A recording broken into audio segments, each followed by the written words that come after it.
முதல்ல ஏகத்துவ முஸ்லீம் ஜமாத் நடத்தும் இந்த கல்வி நிகழ்ச்சிக்கு வாழ்த்துக்கள். இதை ஒருங்கிணைக்கிற நபர்களுக்கும் தலைவருக்கும் இதன் மாநில செயலாளருக்கும் வாழ்த்துக்கள். இவ்வளோ எஃபர்ட் போட்டு இந்த கம்யூனிட்டி கிட்ட எஜுகேஷன் கொண்டு போய் சேர்க்கணும். அவங்க செய்கிற செயல் ரொம்ப பெரிய செயல். அதுக்கு ஒரு யூபிஎஸ்சி டாப்பர் இப்படிப்பட்ட அற்புதமான நபர்கள்லாம் கூட்டு உட்கார வச்சு அறிமுகப்படுத்துறதுக்கு அவங்க நான் பாட தெரிவிச்சுக்கிறேன். ஏன்னா நாங்கள் படிக்கும்போது இப்படிப்பட்ட அறிமுகம்லாம் எங்களுக்கு கிடைக்கல. ஒரு ஜட்ஜை பார்க்கறதுக்கோ ஒரு ஐஏஎஸை பார்க்கறதுக்கோ வாய்ப்பு எங்களுக்கு கிடைக்கல.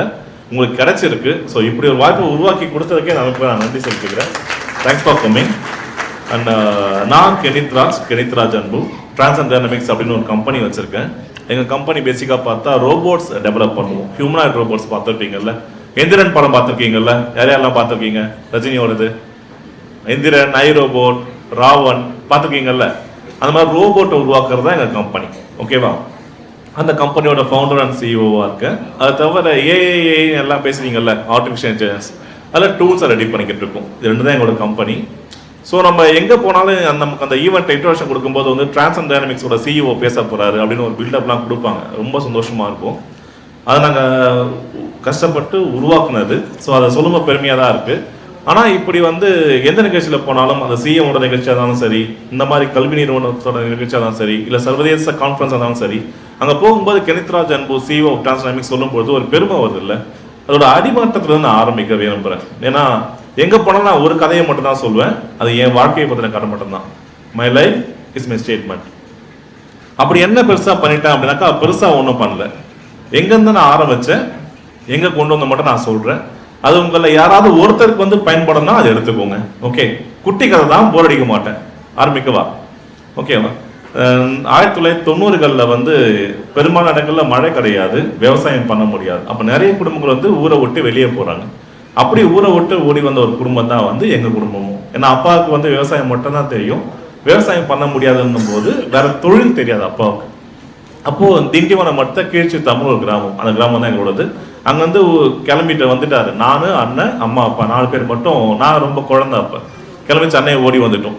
சென்னைக்கு வந்தாச்சு. புது ஊர், புது இடம், இருக்கிறதுக்கு இடம் கிடையாது, சாப்பிட்றதுக்கு சாப்பாடு கிடையாது, செய்யறதுக்கு தொழில் கிடையாது, தொழில் செய்ய கிடையாது, தெரியாது, படிப்பறிவு இல்லை. இதுதான் ஒரு குடும்பம். இதுதான் என் குடும்பம். ஆனால் என்ன விஷயம்னா, நம்ம படிச்சிருக்கோமா இல்லையா, நமக்கு அறிவு இருக்கா இல்லையா, இதெல்லாம் ஒரு பிரச்சனையே கிடையாது. 3 வேளையும் பசிக்கும் நமக்கு, சரிதானே? அந்த பிரச்சனை இருக்குது. இப்போ புது இடம், புது ஊர், சர்வைவலுக்கே நமக்கு வழி இல்லை அப்படின்னும் போது என்ன பண்ணுறாங்க? முதல்ல வீட்டுக்குள்ள சின்ன சின்ன பொருட்கள்லாம் அடகு வைக்கிறாங்க. கம்மல், மூக்குத்தி, தாலி, கொண்டு போன அந்த பித்தளை தவளைகள், இதெல்லாம் அடகு வச்சு ஒரு வாரம் ஓட்டுறோம். அடுத்த வாரம் திரும்ப அதே பிரச்சனை. எல்லாமே அடகு வச்சாச்சு, வைக்கிறதுக்கு எதுவுமே கிடையாது. ரொம்ப வறுமை வீட்டில். கையோட ஓடி வெறுங்கையோட ஓடி வந்தாச்சு. அப்போ என்ன பண்ண சொல்லிட்டு அப்பா போய் வேலை தேடுறாரு. கிடைக்கல. 3ஆம் நாள் போறாரு, கிடைக்கல. 4ஆம் நாள் போற, கிடைக்கல. 5ஆம் நாள் அடுத்து வேலை தேட போறாரு. ஒரு வேலை கிடைச்சிருச்சு. அன்னைக்கு வீட்டுக்கு 30 ரூபாய் சம்திங் நினைக்கிறேன் கொண்டு வராரு. அதை வச்சு பிழைக்க ஆரம்பிக்கிறோம். தினக்கூலியா வேலை பார்க்குறாரு, பிழைக்கிறோம். ஒரு வீடு குறைஞ்ச வாடகை கிடைக்குது. ஒரு குடிசை வீடு, ஒரு இந்த இந்த படிக்கட்டாளவு தான் இருக்கும் மொத்த வீடு. 4 பேருமே அதில் இருக்கிறோம். அப்புறம் பார்க்குறாரு, சரி பையனுக்கு ஸ்கூலில் சேர்ப்போம், படிப்பை கொடுக்கலாம்னு சொல்லிட்டு எடுத்து போயிட்டு 1ஆவது சேர்க்குறாரு. அது ஒரு அரசு உதவி பெறும் பள்ளி, அது சென்னையில் இருக்குது. என்னையும் அண்ணனையும் கொண்டு போய் சேர்க்குறாரு. பள்ளியில் கொண்டு போய் சேர்த்துக்கு 2 காரணம் எங்கள் அப்பா வச்சிருந்தார். ஒன்று, முதல் காரணம், முக்கியமான காரணம், பள்ளியில் சத்துணவு போடுவாங்க. அப்போது எங்கள் அப்பாவால் சாப்பாடு எனக்கு ஒரு 2 வேளை போட முடியுதுனாக்கா, ஒரு வேளை சாப்பாடு எனக்கு ஸ்கூலில் கிடைக்கும். அதுதான் ஃபஸ்ட்டு ரீசன் என்னையும் அண்ணனை கொண்டு போய் ஸ்கூலில் சேர்த்ததுக்கு. 2வது காரணம், எங்கள் அப்பா படிக்காதனால தான் இவ்வளோ கஷ்டப்படுறான்னு சொல்லிட்டு பசங்களை எப்படின்னா படிக்க வச்சிடணும் அப்படின்னு ஒரு ஆசை அவருக்கு. அதனால் அது ஒரு கார்பரேஷன் ஸ்கூல், ஃபீஸ் பெருசாக கிடையாது, போய் சேர்த்து விட்டுட்டார். ஸோ அப்போ எனக்கு ஒரு வேளை சோறு அந்த ஸ்கூலில் கிடைக்கும், படிப்பு கிடைக்கும். இது 2 மட்டும் எங்கள் அப்பாவுக்கு தெரியும். சேர்த்து விட்டார். 1ஆவது முடிச்சுட்டேன். 2ஆவது வகுப்பு படிக்கிறேன். 2ஆவது வகுப்பு படிக்கும்போது தான் ஒரு நாள் ஸ்கூல்லேருந்து வெளியே வரேன். நானும் என் ஃப்ரெண்ட் தான் ஸ்கூலுக்கு நடந்து வரும். நாங்கள் நடந்து வரும்பொழுது நான் நடக்கிற தெருவில் ஒரு வேலை நடக்குது. அந்த வேலையை செய்கிறது எங்கள் அப்பா மாதிரி இருக்கார். எல்லா குழந்தைக்கும் எப்படி இருக்கும், அவங்க அப்பா வேலை செய்கிற இடத்துல பார்த்தா போயிட்டு ஐஸ்கிரீம் வாங்கித்தான் கேட்கும், சாக்லேட் வாங்கித்தான் கேட்கும், அப்பான்னு கூப்பிடும். ஆனால் என்னால் அப்படி கூப்பிடவே முடியலை. நான் அப்போ ஒன்று தான் பண்ணுறேன், நான் கடவுள்கிட்ட வேண்டுறேன், சாமி அந்த வேலையை பார்க்கறது எங்கள் அப்பாவை இருந்துடக்கூடாது சொல்லிட்டு எல்லா கடவுளையும் கும்பிடுறேன். ஆனா ஒரு கடவுளுமே என்னை காப்பாத்தல. ஏன் அப்படின்னா அங்க நடக்கிற வேலை வந்து ட்ரைனேஜ் கிளீன் பண்ற வேலை. ட்ரைனேஜ்னா சும்மா ஏதோ ஒரு சாக்கடை ஓடுறது கிடையாது. இந்த மலைக்குழின்னு சொல்லுவாங்கல்ல, அது உள்ள இறங்கி அந்த அடைப்பை எடுத்து தூக்கி போடுற வேலை அது. அந்த வேலையை ஒருத்தர் செய்யறாரு. எந்த கடவுளும் காப்பாத்தல. அந்த வேலையை பார்த்து எங்க அப்பா தான். எனக்கு எங்க அப்பா வந்து ஏன் செய்யறன்னு கேட்கணும் ஒரு பக்கம் ஆசை. இன்னொரு பக்கம் என்னன்னா, கூட ஃப்ரெண்டு வேலை வந்திருக்கான், அவனுக்கு நம்ம அப்பா அந்த வேலை செய்யறான்னு தெரிஞ்சுட்டாக்க நாளைக்கு ஸ்கூல்ல போயிட்டு என்னடா பண்ணுவான் அப்படின்னு சொல்லிட்டு அசிங்கம். அமைதியா வீட்டுக்கு போயிட்டேன். எங்க அப்பா எப்பவுமே வேலை முடிச்சு வீட்டுக்கு நேரடியாக வர மாட்டாரு. கொல்லப்புறமா போய் குளிச்சுட்டு தான் வீட்டுக்கு வருவாரு. அது ஏன்னு எனக்கு அணிதான் தெரியுது.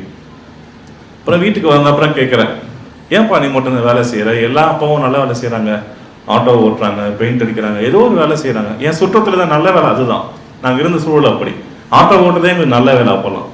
நீ மட்டும் ஏன்ப்பா இந்த வேலை செய்யற? நாற்று அடிக்குது, என்னால் எங்கேயும் சொல்ல முடியலப்பா அப்படின்னு எங்க அப்பா ஒரு வார்த்தை தான் சொன்னார். அப்பா படிக்கலடா, இந்த வேலைக்கு வந்துட்டேன், நீ படிச்சா பொழைச்சிப்படா, இந்த வேலைக்கு வர மாட்டேன்னு சொன்னார்.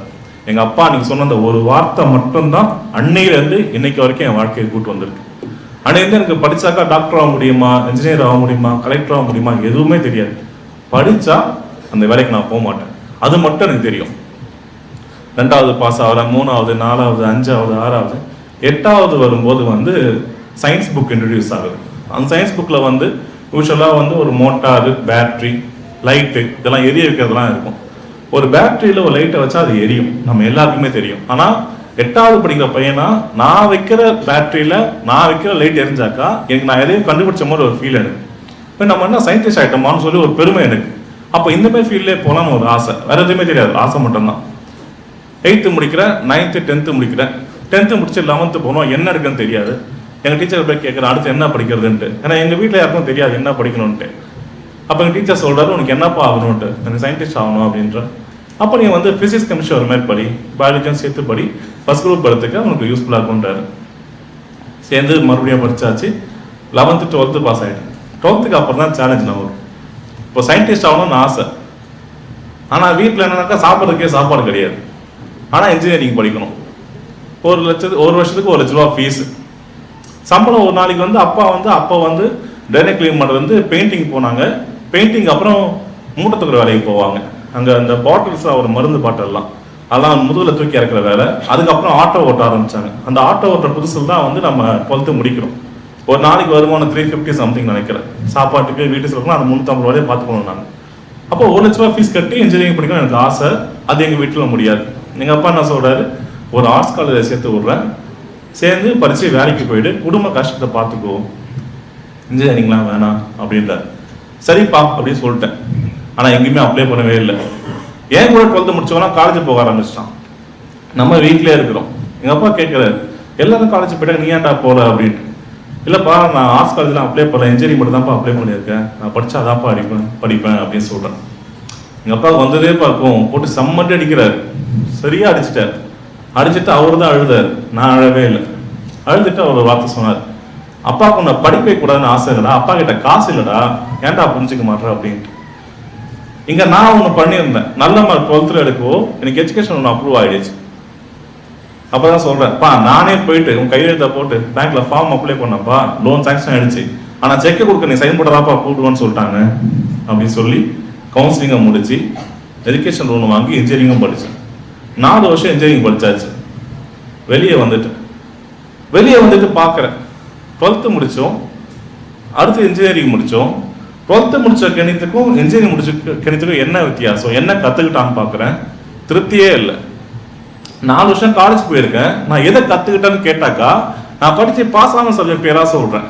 பட் அதை வச்சு நான் என்ன பண்ணணும்னு தெரியலை.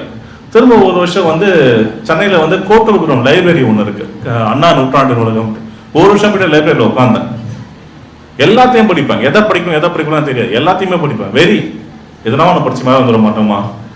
8 மணிக்கு காலைல கிளம்பி போவேன், லைப்ரரிக்கு லஞ்ச் கட்டியும் போவேன், சாயங்காலம் லைப்ரரி முழுக்க இருந்து படிச்சுட்டு வருவேன். 2013 வந்து வெளியே வரேன். வந்து ஒரு யூஎஸ் கம்பெனி, அதுதான் ரோபோட் டிசைன் பண்ணுற கம்பெனி. 70 பேர் இன்டர்வியூ அட்டன் பண்ணாங்க, நான் ஒருத்தர் மட்டும் தான் செலக்ட் ஆனேன். என் ஃபர்ஸ்ட் அண்ட் லாஸ்ட் கம்பெனி அதுதான். 2014 2015 ஒர்க் பண்ணுறேன்.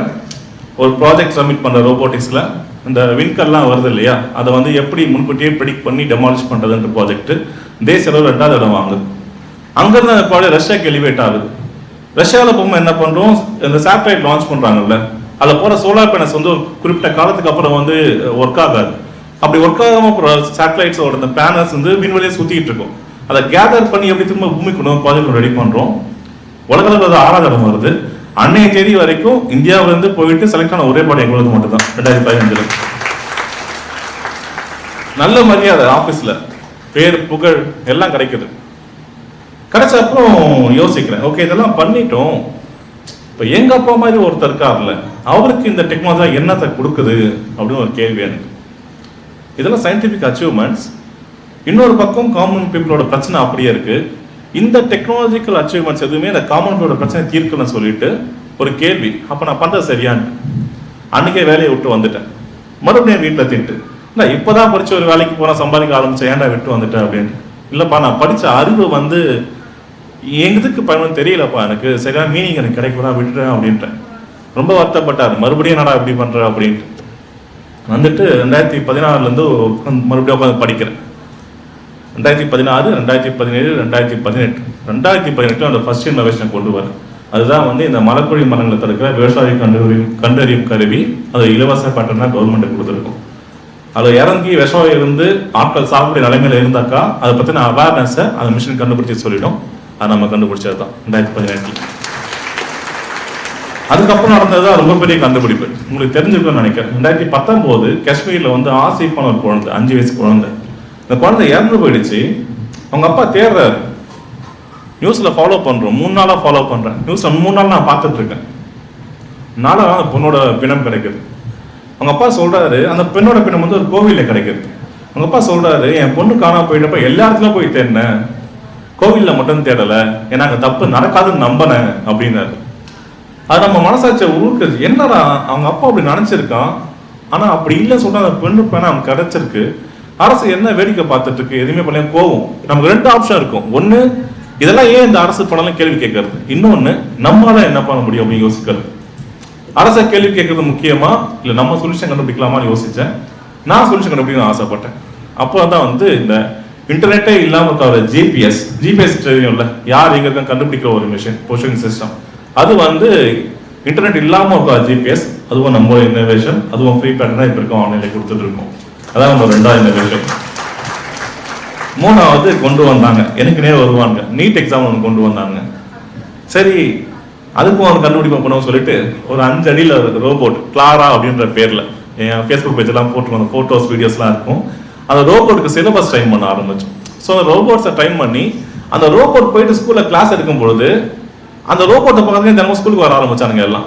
அது ஒரு கை கொடுக்கறது, பேசுறது, இவன் கேட்குற கேள்விக்கு அந்த ரோபோட் பதில் கொடுக்கறது, இதெல்லாம் ரொம்ப சுவாரஸ்யமா இருந்தது பசங்களுக்கு. அவன் படிக்கிறான்னு நம்ம ஸ்கூலுக்கு வர ஆரம்பிச்சான்.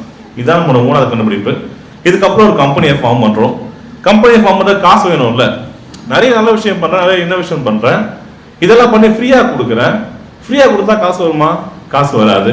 காசு இல்லாம நான் எப்படி அடுத்த இன்னோவேஷன் பண்றது? முடியாது. மறுபடியும் சேலஞ்ச். காசு இல்லை, ஆனா தொடர்ந்து நல்லதா பண்ணணும், அது காசு வேணும், அதுக்கு முதலீடு பண்ண எதுவுமே இல்லை, என்ன பண்ணலாம்? வீட்டில் போய் கேட்க முடியாது. காலையில கிளம்பி ரிச்சி ஸ்ட்ரீட் போயிடுவேன். சென்னையில் ரிச்சி ஸ்ட்ரீட்னு ஒரு இடம் இருக்கு, அங்கதான் வந்து கம்ப்யூட்டர் ஸ்பேர் பார்ட்ஸ்லாம் விற்பாங்க. அங்கே போயிட்டு கம்ப்யூட்டர் ரிப்பேர் பண்ணி தர்றது, மதர் போர்டு மாற்றி தர்றது, டிஸ்பிளே மாற்றி தர்றது, ரேம் போடுறது, எல்லா வேலையும் பார்ப்பேன். வெறும் பேக்கெட்டில் போயிட்டு இன்னைக்கு சம்பாதிச்சாதான் மத்தியானம் சாப்பாடுன்னு போயிட்டு உட்காந்துருவேன் ரிச்சி ஸ்ட்ரீட்டில். 3 மாதம் வேலை பார்த்தேன். 1.5 லட்ச ரூபா கிடச்சி திரும்ப. அதை வச்சு ஒரு வீட்டை வாடகைக்கு எடுத்தேன். கரண்ட் பில்லு, வாடகை எல்லாம் சேர்த்து 5000 ரூபாய் வாடகைக்கு எடுத்தேன் பெருங்காலத்தூரில். அங்கே தான் என் கம்பெனியை ஃபர்ஸ்ட் லான்ச் பண்ணேன். அப்புறம் மறுபடியும் ரோபோட்டிக்ஸ் வரோம்.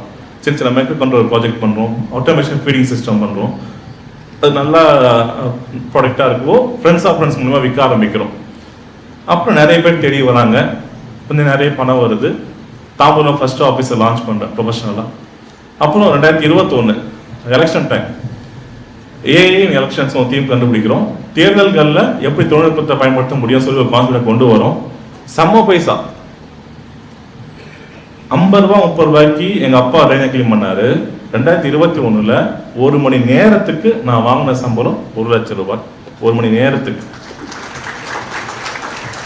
இதை பண்ணியாச்சு. மறுபடியும் பணம் என்ன பண்றது? அப்பா அவனுக்கு ஒரு வீட்டை கட்டி கொடு, கொஞ்சம் இடத்த வாங்கி போடு, பெரிய ஆஃபீஸா பண்ணு, அடுத்த பிரான்ச்சை போடு.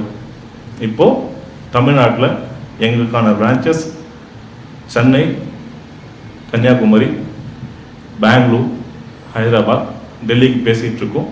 அடுத்து தஞ்சாவூரில் லான்ச் பண்ண போகிறோம். இத்தனை இடங்களில் எங்கள் நிறுவனங்கள் இருக்குது. எங்கள் நிறுவனங்கள் நம்பி அத்தனை ஊழியர்கள் இருக்காங்க. இப்போ பிராண்ட் ஃபர்ஸ்ட் கொடுத்தாங்க இன்ட்ரோடக்ஷன், கெனித்ராஜ் அன்பு, CEO ஆஃப் டிரான்சன் டைனமிக்ஸ், அந்த பிராண்டு. ஆனால் அந்த பிராண்டு எங்கேருந்து எவால்வேட் ஆச்சுனாக்கா வெறும் புக்ஸ் மட்டும்தான். அப்போ என் பேக்ரவுண்ட் என்ன அப்படின்னா, எங்கள் அப்பா கிட்ட சொத்து இல்லை, படிப்பு இல்லை, இந்த ஊரை பற்றின அறிவும் கிடையாது, எப்படி வாழணும்னு தெரியாது. ஆனால் ஒன்னே ஒன்று மட்டும் இருந்தது, தட் இஸ் மை எஜுகேஷன். என்கிட்ட இருந்த ஒன்னே ஒன்று தான், எனக்கு இருந்த எல்லாமே அதுதான். அதை விட வேற எந்த பேக்கப்பும் எனக்கு தேவைப்படலை. அது ஒன்றை மட்டும் பிடிச்சேன், மேலே வந்துட்டேன். இப்போ உங்கள யாருமே ஏன் அளவுக்கான பேக்ரவுண்ட் இல்லைல்ல. உங்க அப்பா அம்மா யாராவது ரெண்டை கிளீன் பண்றாங்களா? கண்டிப்பா இருக்க மாட்டாங்க நினைக்கிறேன். இருந்தாலும் தப்பு இல்லை. அங்க இருந்த நானே இன்னைக்கு இங்க வர முடியும்னா, உங்களுக்குலாம் என்னை விட நல்ல ஒரு அப்பா அம்மா கிடைச்சிருக்காங்க, நல்ல ஒரு சூழல் இருக்கு. அப்போ உங்களால எவ்வளவு பண்ண முடியும், எவ்வளவு அச்சீவ் பண்ண முடியும்? வேற என்ன உங்களுக்கு வேணும்?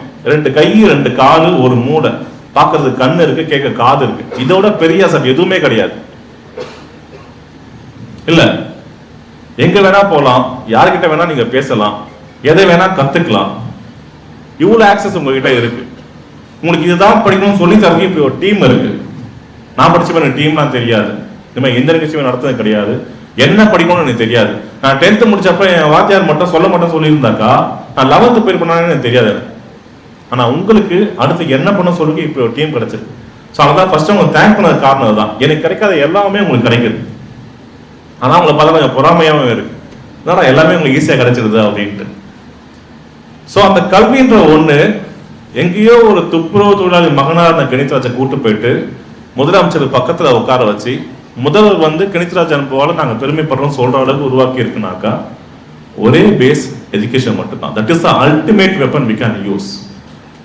வேற எதுவுமே வேணாம், அதை ஒண்ணு மட்டும் பிடிச்சிக்கிட்டா போதும். அந்த எஜுகேஷன் மட்டும் போதும், எதுவுமே வேண்டாம். எந்த உயரத்துக்கு வேணா போகலாம், உலகத்துல எவ கூட வேணா போய் பேசலாம். உங்க நாலேஜ் வந்துட்டாக்கா நீங்க எவகிட்ட, பில்கேட்ஸா இருக்கட்டும், இல்லாட்டி வந்து மார்க் ஜக்கர்பர்கா இருக்கட்டும், யார்கிட்ட வேணா நீங்க போய் 1 to 1 பேச முடியும்.